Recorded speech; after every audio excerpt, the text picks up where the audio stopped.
أعوذ بالله من الشيطان الرجيم إن الذين يكتمون ما أنزل الله من الكتاب ويشترون به ثمنا قليلا أولئك ما يأكلون في بطونهم إلا النار ولا يكلمهم الله يوم القيامة ولا يزكيهم ولهم عذاب أليم۔ بے شک وہ لوگ جو چھپاتے ہیں اس چیز کو جو اللہ تبارک و تعالی نے کتاب نازل فرمائی ہے اور اس کے ذریعے سے وہ تھوڑی قیمت وصول کرتے ہیں، یہی لوگ ہیں جو اپنے پیٹوں میں جہنم کی آگ کو بھرتے ہیں۔ اللہ تبارک و تعالی قیامت کے دن ان سے کلام نہیں کرے گا اور نہ ہی ان کا تزکیہ نفس کرے گا، اور ان کے لیے دردناک عذاب ہے۔ حضرات گرامی قدر، بزرگوں، دوستوں، بھائیوں، معززات ماؤں اور بہنوں،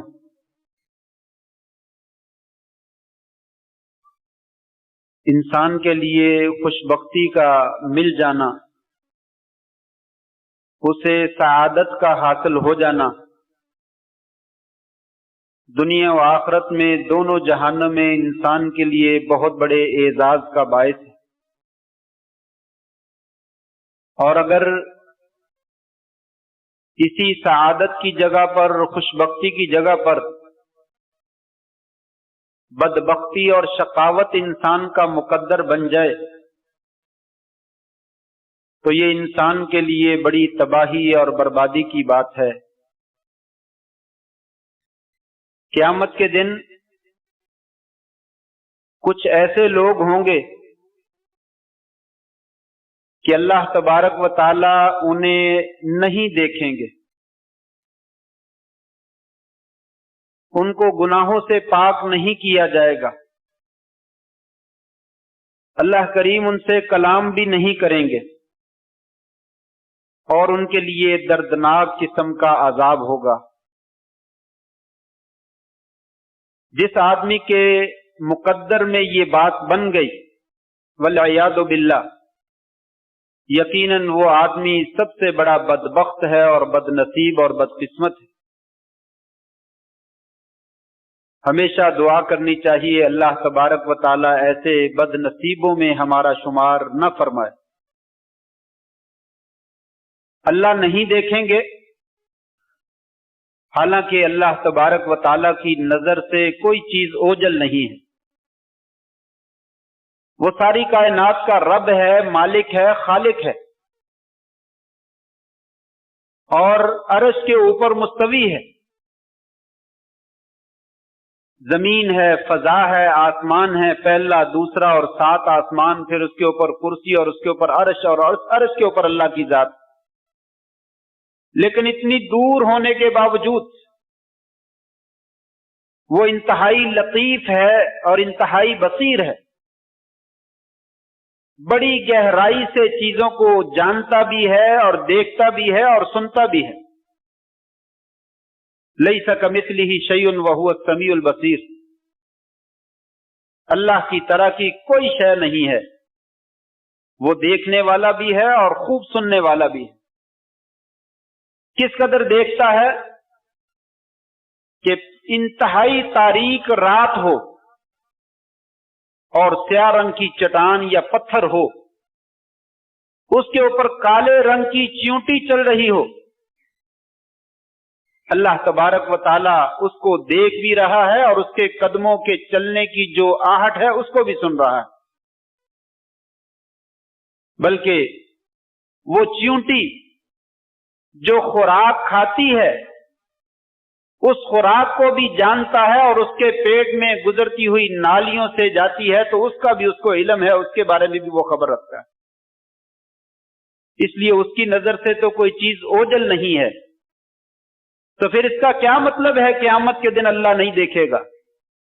مراد یہ ہے کہ اللہ تبارک و تعالی نظر رحمت نہیں فرمائیں گے، غصے سے دیکھیں گے، غضب سے دیکھیں گے، ناراضگی سے دیکھیں گے۔ رحمت کی نظر جو ہے ایسے بدقسمت لوگوں کے اوپر نہیں ڈالی جائے گی۔ وہ بدقسمت کون ہیں؟ وہ بد نصیب کون ہیں؟ اگر کتاب و سنت کا مطالعہ کیا جائے تو بے شمار ایسے بندے ہیں جن کی قسمت میں یہ بدقسمتی جو ہے وہ لکھی ہوئی ہے کہ اللہ کریم قیامت کے دن ان کو دیکھیں گے نہیں، ان سے کلام نہیں کریں گے، ان کو گناہوں سے پاک نہیں کریں گے، اور ان کے لیے دردناک قسم کا جو ہے وہ عذاب ہوگا۔ نمبر 1، وہ لوگ جو بغیر ضرورت کے علم ہونے کے باوجود اپنا علم جو ہے وہ چھپاتے ہیں اور کسی کو مسئلہ نہیں بتلاتے۔ اولین لسٹ میں جاننے والے علماء اس میں آئیں گے، تبلیغ کرنے والے لوگ آئیں گے، لیکن دوسرے اور تیسرے نمبر پر وہ لوگ بھی ہیں جنہیں کسی ایک مسئلے کا بھی 100% علم ہے، جب ان سے وہ مسئلہ پوچھا جاتا ہے تو وہ اس کو ذکر نہیں کرتے، اسے بتلاتے نہیں، بغیر کسی مسلک کے کتمان علم کرتے ہیں۔ یعنی اس سے سوال کیا جاتا ہے یہ مسئلہ بتلائیے، وہ کہتا میں نہیں بتلاؤں۔ اس کی کئی وجوہات ہو سکتی ہیں، یا تو وہ پیسے چاہتا ہے، یا وہ شہرت چاہتا ہے، یا وہ منصب چاہتا ہے، وہ کوئی مطالبہ کرتا ہے کہ مجھے یہ چیز دو تو پھر میں آپ کو مسئلہ بتا سکتا ہوں، وگرنہ مسئلہ نہیں بتا سکتا۔ کوئی شرعی عذر نہیں ہے بلکہ اس کا اپنا ذاتی دنیاوی عذر ہے۔ ایسا بندہ اگر کتمان علم کرتا ہے تو اللہ تبارک و تعالی کل قیامت کے دن جو ہے اسے نظر رحمت سے نہیں دیکھیں گے۔ یہی سورۃ بقرہ کی آیت میں نے آپ کے سامنے پڑھی ہے، اسی میں یہ آیت میں لکھا ہے ان الذین یکتمون ما انزل اللہ من الکتاب، وہ لوگ جو اللہ کی نازل کردہ کتاب کی معلومات کو چھپاتے ہیں، وَيَشْتَرُونَ بِهِ ثَمَنًا قَلِيلًا، اور اس کے ذریعے سے تھوڑی قیمت وصول کرتے ہیں۔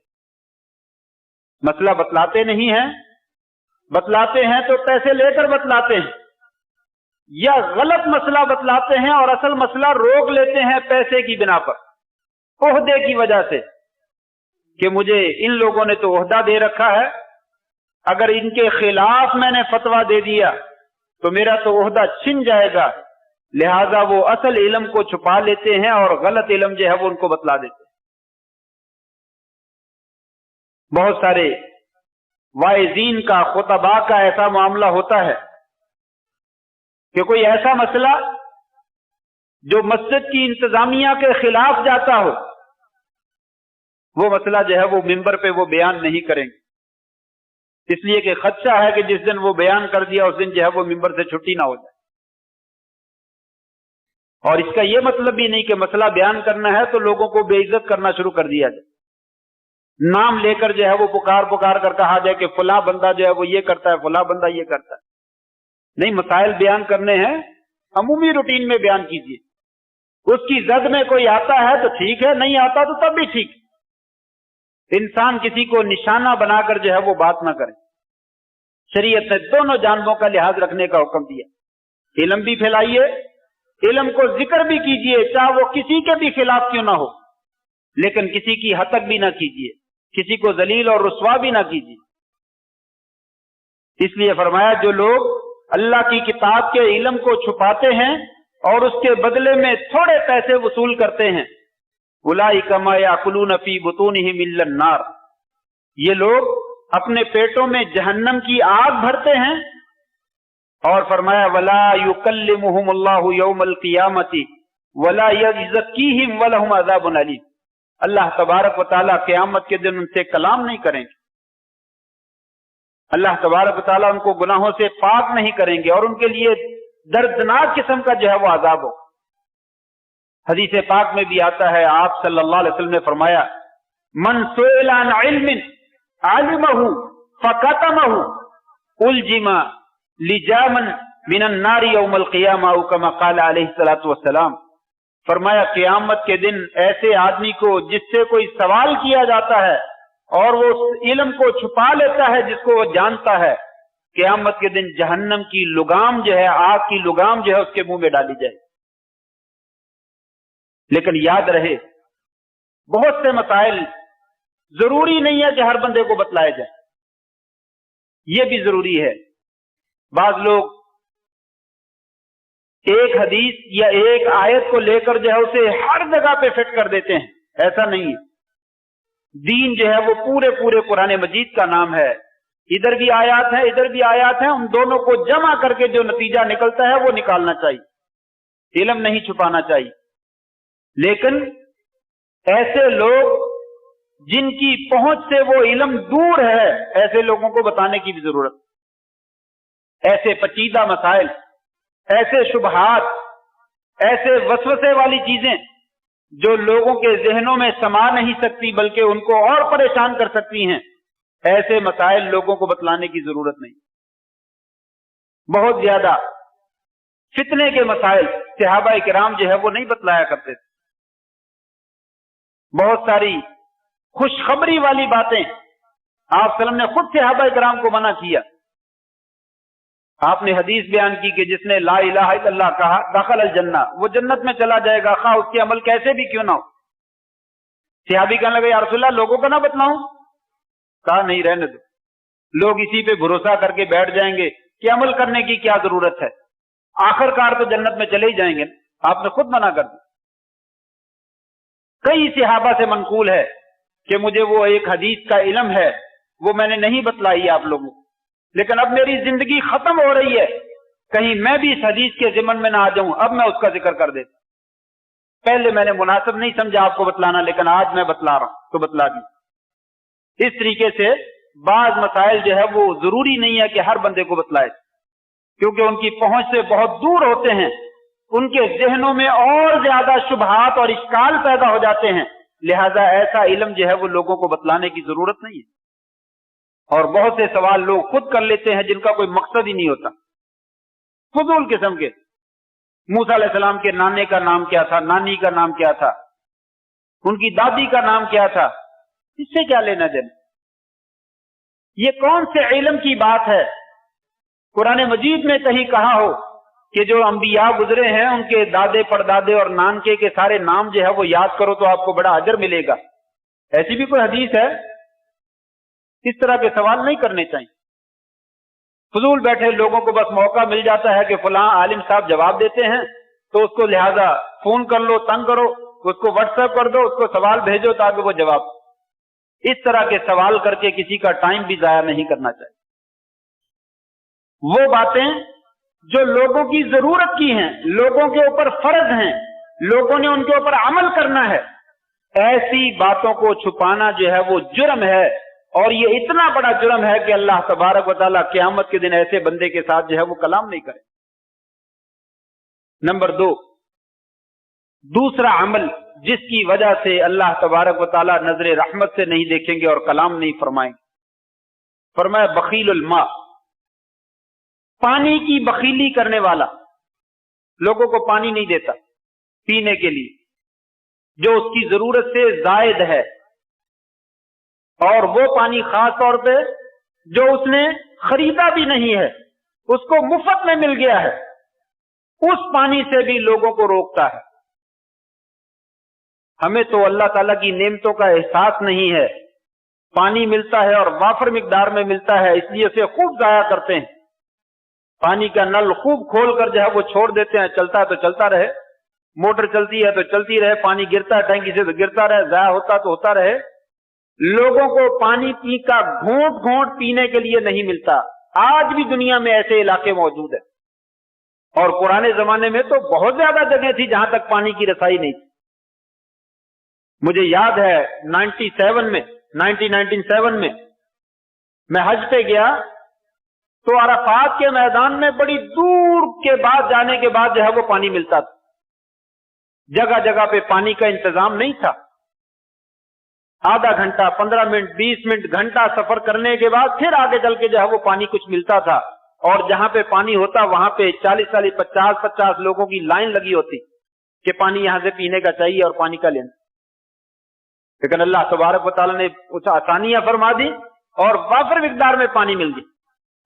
پرانے زمانے میں لوگ سفر کرتے تھے صحراؤں میں، جہاں پہ رستے میں کوئی کنواں نہیں آتا تھا، کہیں پہ کوئی پانی کا پمپ نہیں لگا ہوتا تھا، کہیں سے کوئی چشمہ گزر رہا ہے، کہیں سے جو ہے وہ کوئی کنواں ہے پانی کا، بڑی دیر کے بعد اور دور دراز کا سفر کرنے کے بعد ایسا مل جاتا، لوگ اس کے اوپر قبضہ کر لیں، قبضہ کرنے کے بعد جو وہاں سے گزرنے والا ہوتا اس کو پانی بیچتے، فروخت کرتے، اپنی کمائی کا ذریعہ بنا لیتے۔ فری کی چیزوں کو کمائی کا ذریعہ نہیں بنانا چاہیے۔ جو اللہ تبارک و تعالیٰ نے انسان کو فری میں دی ہیں خود استعمال کرے، استعمال کرنے کے بعد آگے دے دے۔ بخیلی تو ویسے ہی وصف اللہ تبارک و تعالیٰ کو پسند نہیں ہے۔ اللہ تبارک و تعالیٰ نے کنجوسی سے اور بخیلی سے مسلمانوں کو منع کیا۔ وَأَمَّا مَنْ بَخِلَ وَاسْتَغْنَى وَكَذَّبَ بِالْحُسْنَى فَسَنُيَسِّرُهُ لِلْعُسْرَى، وہ لوگ جو کنجوسی اور بخیلی کرتے ہیں، بے پرواہ ہو جاتے ہیں اور تکذیب کرتے ہیں، ہم ان کو جو ہے وہ نیکی کے کاموں کی توفیق نہیں دیتے، ہم ان کے لیے برائی کے کام کرنے مزید آسان کر دیتے۔ کنجوسی جو ہے وہ کوئی اچھا وصف نہیں ہے۔ شریعت نے صدقہ خیرات کرنے کا حکم دیا، حتیٰ کہ اپنی ذاتی ملکیت کی چیزیں اپنی ضرورت سے زائد موجود ہوں تو وہ بھی صدقہ کر دینی چاہیے۔ نبی کریم صلی اللہ علیہ وسلم نے ایک دفعہ صحابہ سے فرمایا، من کان لہ فضل زاد فلیعد علی من زاد لہ ومن کان لہ فضل ظہر فلیعد علی من لا ظہر لہ او کما قال علیہ الصلوۃ والسلام۔ فرمایا جس کے پاس سفر میں زیادہ راہ اپنی ضرورت سے زیادہ ہے وہ اپنے کسی دوسرے بھائی کو دے دے جس کے پاس زیادہ راہ موجود نہیں۔ جس کے پاس سواری زیادہ ہے، اونٹنی، جس کے پاس سواری زیادہ ہے وہ اپنے اس بھائی کو سواری دے دے جس کے پاس سواری جو ہے وہ موجود نہیں۔ آپ نے مختلف چیزیں گنوائیں، صحابی کہتے ہیں حتی ظننا، یہاں تک کہ ہم کو گمان پیدا ہوا کہ ہماری جتنی بھی ضرورت سے زائد چیزیں ہیں ان کے اوپر ہمارا کوئی حق نہیں، وہ ساری کی ساری ہمارے بھائیوں کے لیے، ہمارے دوستوں کے لیے۔ تو گویا کہ ضرورت سے زائد چیزیں وہ خرچ کرتے رہنا چاہیے، وہ دیتے رہنا چاہیے، ساری نہ دیں، دیتا بھی کوئی نہیں آج کل تو، لیکن کچھ نہ کچھ صدقہ خیرات کرتے رہنا چاہیے۔ لیکن ایسی چیزیں جو انسان کو فری میں ملی ہیں ان کے اوپر تو قبضہ جما کر نہیں بیٹھنا چاہیے، ان کو تو بیچنا نہیں چاہیے، ان سے تو پرافٹ حاصل نہیں کرنا چاہیے۔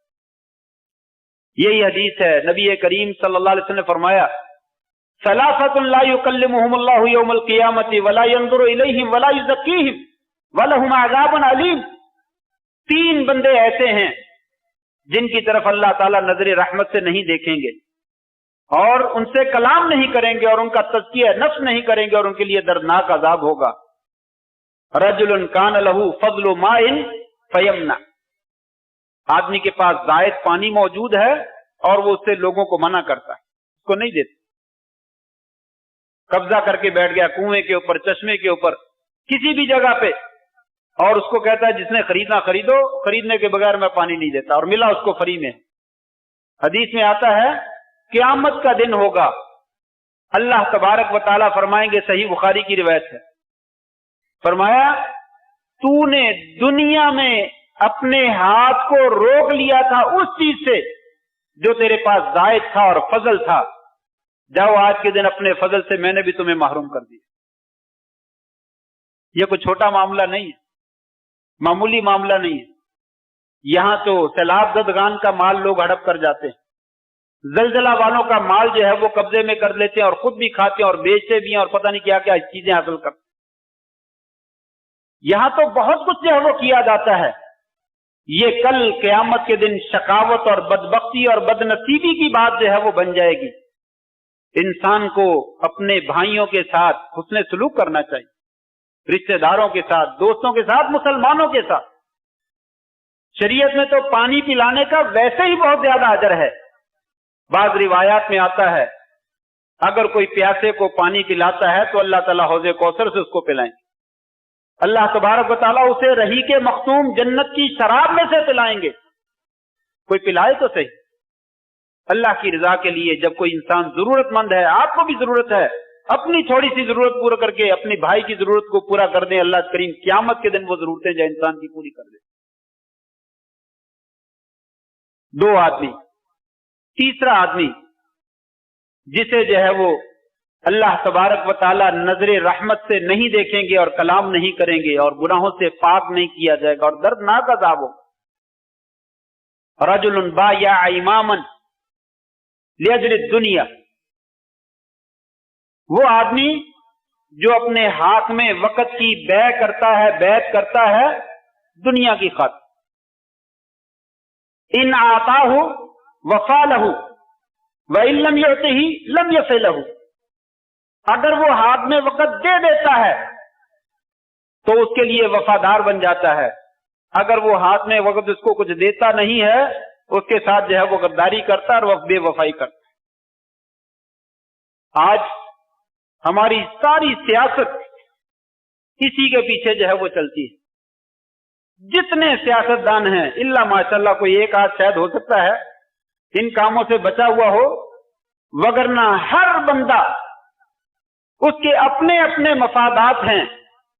وزارت مل جائے گی، میرا ووٹ آپ کے لیے.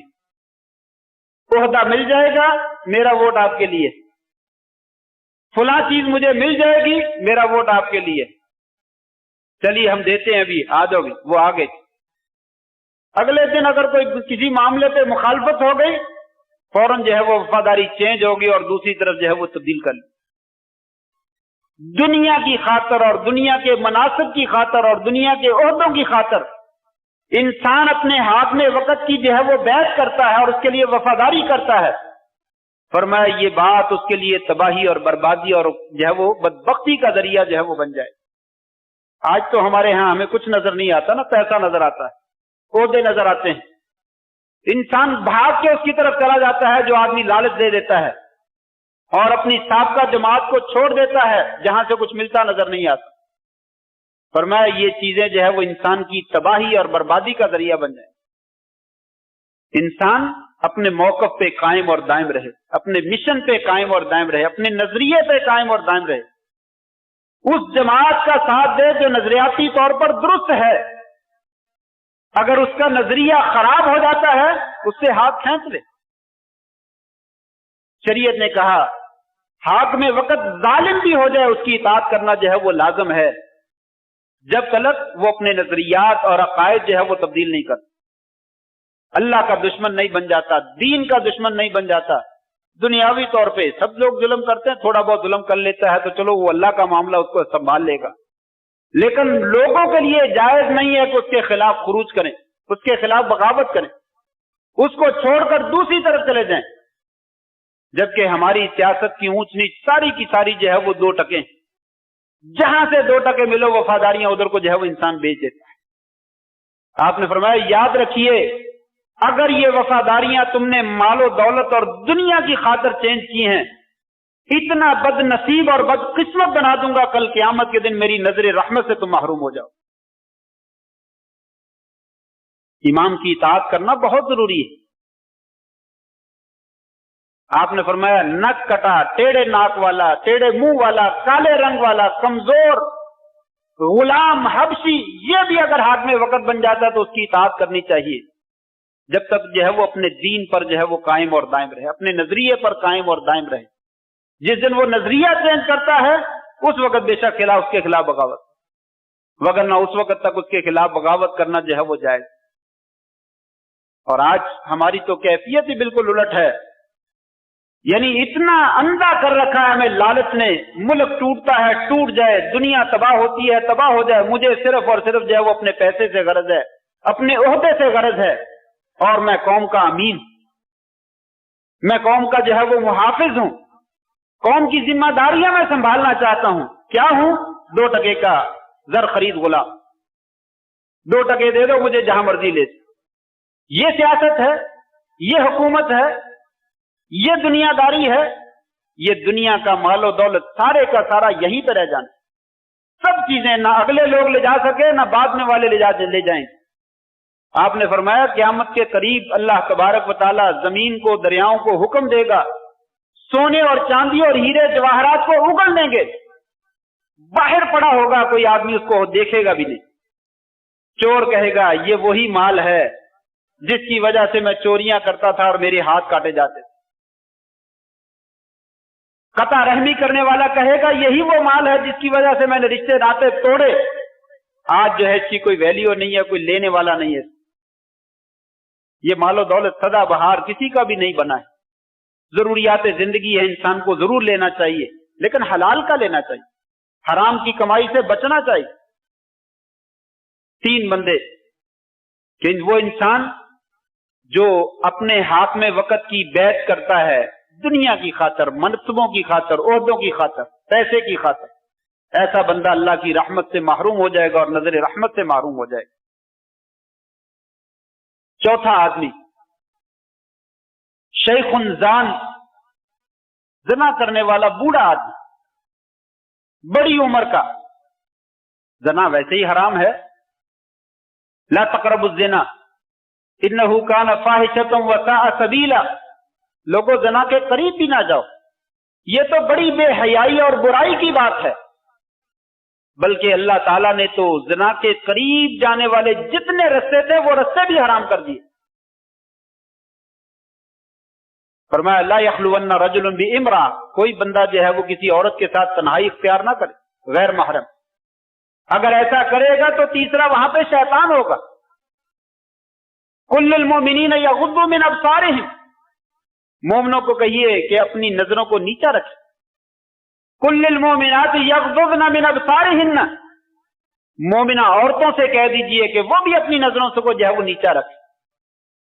زنا کی طرف جانے والے تمام راستے، نوجوان ہوں، بوڑھے ہوں، چھوٹی عمر کے ہوں، بڑی عمر کے ہوں، سب کے لیے اللہ تبارک و تعالیٰ نے بند کر دی۔ اتنا قبیح جو ہے وہ جرم ہے، لیکن افسوس کہ آج کے میڈیا کے دور میں تمام راستے اور تمام دروازے جو ہے وہ سب کے لیے کھل گئے، کسی کے لیے جو ہے وہ کوئی حیا اور شرم والی کوئی بات ہی نہیں رہی ہے۔ یعنی اب تو پہلے تو گاڑی میں سفر کرتے تھے تو وہ فلم چلا دیتے تھے، ایک ہی VCR لگتا تھا، پوری بس میں چلتا تھا، اس میں فلم ایسی لگ جاتی تھی شریف آدمی جو ہے وہ دیکھ نہیں سکتا تھا کہ فیملی بیٹھی ہوئی ہے، بچے اور بچیاں بیٹھے ہوئے ہیں، یہ کیا لگا دیا انہوں نے۔ اور اب جو ہے وہ ایک آلہ، ایک مشین، ایک جو ہے وہ موبائل جو ہے وہ ہاتھ میں دے دیا ہے، ساری جہان کا غم جو ہے اس کے اندر موجود ہے، وہ سارے پردے اور سارے رکاوٹیں جو تھی وہ ساری ختم ہو۔ لڑکیوں کے ہاتھ میں جو ہے وہ موبائل ہے، بچیوں کے ہاتھ میں موبائل ہے، جس کے ساتھ مرضی جو ہے وہ رابطہ کرنا چاہتا ہے۔ یاد رکھیے یہ چیزیں جو ہے وہ فراہم کرنے والے اور پھر ان کی نگرانی نہ کرنے والے وہ بھی اس میں ذمہ دار ہیں، خاص طور پہ اپنے بچوں کے، جو ان کے زیر دست ہیں، ان کے زیر نگران ہیں، ان کو وہ موبائل مہیا کرتے ہیں، پھر ان کی نگرانی نہیں کرتے۔ اگر ان کو ضرورت ہے دیجیے، لیکن ان کی نگرانی کیجیے، اگر ضرورت نہیں ہے تو ان کو قریب بھی نہ جانے دیجیے، وگرنہ ہم سب کے سب جو ہے اس میں ذمہ دار ہو۔ بہرحال بات دوسری طرف نہ چلی جائے، میں ذکر کر رہا تھا کہ زنا اور زنا کی طرف جانے والے تمام راستے بند کر رکھے ہیں، نہ چھوٹے کے لیے جائز ہے نہ بڑے کے لیے جائز ہے۔ نوجوان بھی کرتا ہے تو شریعت کہتی ہے اگر شادی شدہ نہیں ہے تو 100 کوڑے لگاؤ، اگر شادی شدہ ہے تو اسے رجم کر دو۔ لیکن اللہ تبارک و تعالی نے فرمایا کہ اگر کوئی بوڑھا آدمی زنا کرتا ہے، سزا تو دنیا میں اس کے لیے بھی وہی ہے جو دوسرے لوگوں کے لیے ہے، لیکن یہ ایسا بد نصیب انسان ہے کہ قیامت کے دن اس بندے کو بھی اپنی نظر رحمت سے دور کر دوں۔ کیوں؟ اس لیے کہ اس کے لیے یہ برائی سے بچنا انتہائی آسان تھا، شادی شدہ ہے، ساری زندگی گزار چکا ہے، قوتیں کمزور ہو چکی ہیں، اب اس معاملے میں اتنی زیادہ دلچسپی نہیں ہے جتنی دوسرے لوگوں کو ہے، اب اس کے لیے بچنا جو ہے وہ آسان ہے، لہذا اس نے بچنے کی کوشش نہیں کی ہے اور اپنے آپ کو اس وادی کے اندر دھکیل دیا ہے، جائیے میں نے آپ کو جو ہے وہ اپنی نظر رحمت سے محروم کر دیا۔ شیخ زان، بوڑھا آدمی جو ہے وہ زنا کرتا ہے، بڑی عمر کا آدمی جو ہے وہ زنا کرتا ہے، وہ بدبخت ہے اور بدقسمت ہے اور بدنصیب ہے اور اللہ کی نظر رحمت سے جو ہے وہ محروم ہو جائے۔ اس سے یہ معلوم ہوا چھوٹے گناہ اور بڑے گناہ یہ ہماری نظر میں نہیں ہے، یہ اللہ کی نظر میں ہے۔ بس اوقات بہت سے چھوٹے گناہ وہ بڑے بن جاتے ہیں اور بس اوقات بہت سے بڑے گناہ وہ چھوٹے بن جاتے ہیں، انسان کے کرنے والے کے حالات کے مطابق۔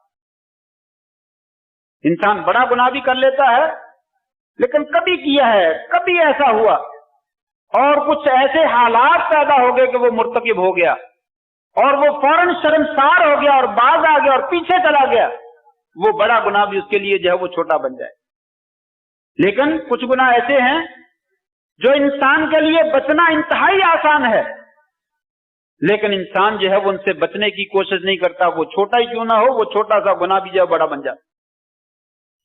حدیث میں آتا ہے آپ صلی اللہ علیہ وسلم جو ہے وہ 2 قبروں والوں کے پاس سے گزرے، ان کو عذاب ہو رہا تھا، آپ نے فرمایا ان کو عذاب دیا جا رہا ہے دنیا قبر میں جانے کے بعد، حالانکہ یہ کوئی بہت بڑے مجرم نہیں تھے، کوئی ایسے چھوٹے کام کرتے تھے جن سے ہر بندہ بچ سکتا ہے۔ مثلا ایک بندے کے بارے میں کہا یہ پیشاب کے چھینٹوں سے نہیں بچتا تھا۔